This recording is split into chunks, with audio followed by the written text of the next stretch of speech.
Со амандманот се предлага се обезбедат средства во висина од 600 милиони денари, од кои 300 милиони денари се наменети за програмата за зелен развој и 300 милиони денари за отварање на нова подпрограма за намалување на аерозагадувањето.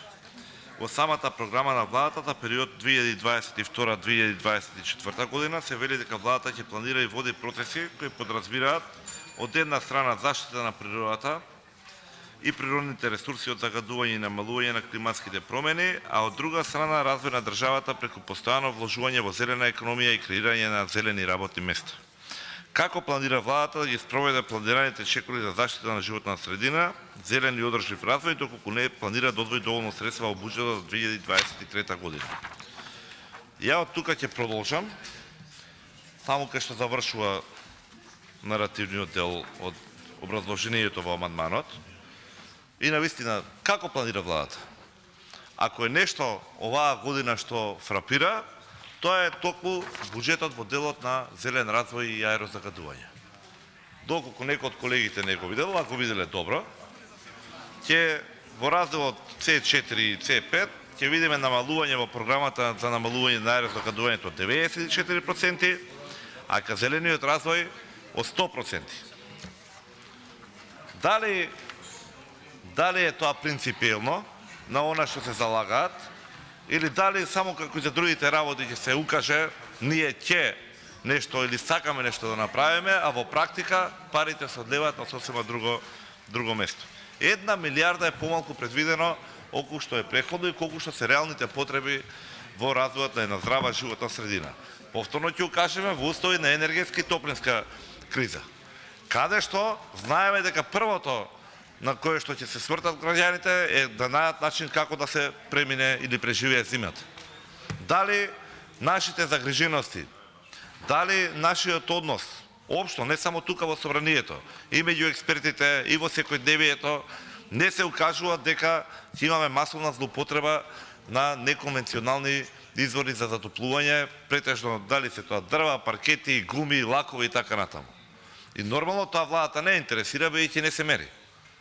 А кога ќе има предлог со релативно мали средства да се обезбедат начин да се измери загадувањето и како тоа сите ние се труеме, тогаш ќе има пари. Не ни имале намера тоа да го направат.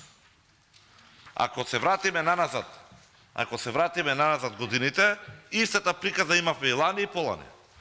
И имаме во програмата Зелен развој 600, 700, 800 милиони денари. Кога ги подложивме на притисок да ги видиме проектите, испадна дека немаат. За понатаму истите средства се префрлат во друга програма, во ковид кризата.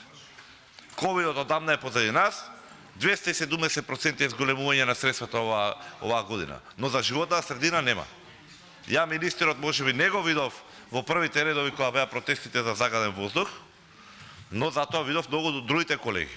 И го видов целото раководство на СДСМ. И го слушав и лидерот на ДУИ, која укажуваше зошто е потребата од зелената агенда. Кога ни укажуваше дека нивната нова програмска определба треба да ни донесе подобро утро, да ни даде почиста средина, да ни даде чист воздух за дишење, да ни даде инструменти, софтвери, системи со кои што тоа ќе биде добро регулирано во периодот кој што доаѓа. Ги слушам дека им се полни устите и за Европската унија.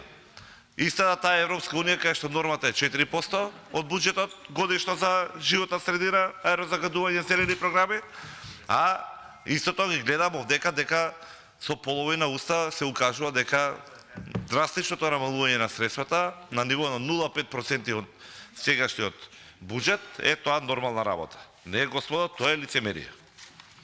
Втора работа што е многу важна. Капацитетот на Министерството за животна средина се покажа во овие 2 години дека 26% име реализацијата на капиталните расходи.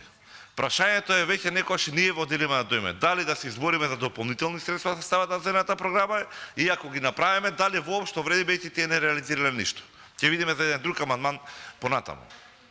Може би овдека 26 многу поголемо некои други министерства што ги има, тоа е одлика за неработење и неспособност на целата влада, но генерално не можеме ние само декларативно се залагаме за животна средина, ако ќе дојме на дело, да немаме никакви аргументи, едноставно ги отфрламе амандманите, бидејќи биле само од опозицијата. За оваа зелена програма и за делот на аерозагадувањето имавме жолчни дискусии преходно.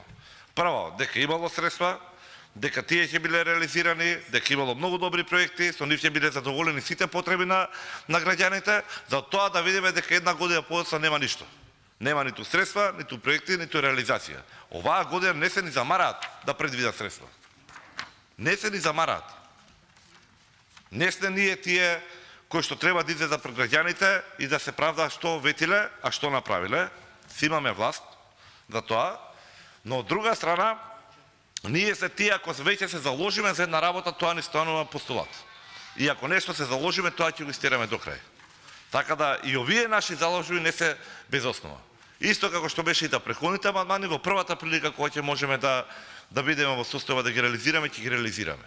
А до тогаш ќе ги оставиме од Министерството за животна средина и од владата генерално, наместо парите што се кратат од зелената програма и аерозагадувањето, да си ги пренаменат 202% зголемување во патни и дневни трошоци и уште 40% зголемување за договорни услови и ќе ги оставиме слободно да се обидат пред граѓаните тоа да го прикажат како грижа за животна средина. Ви благодарам.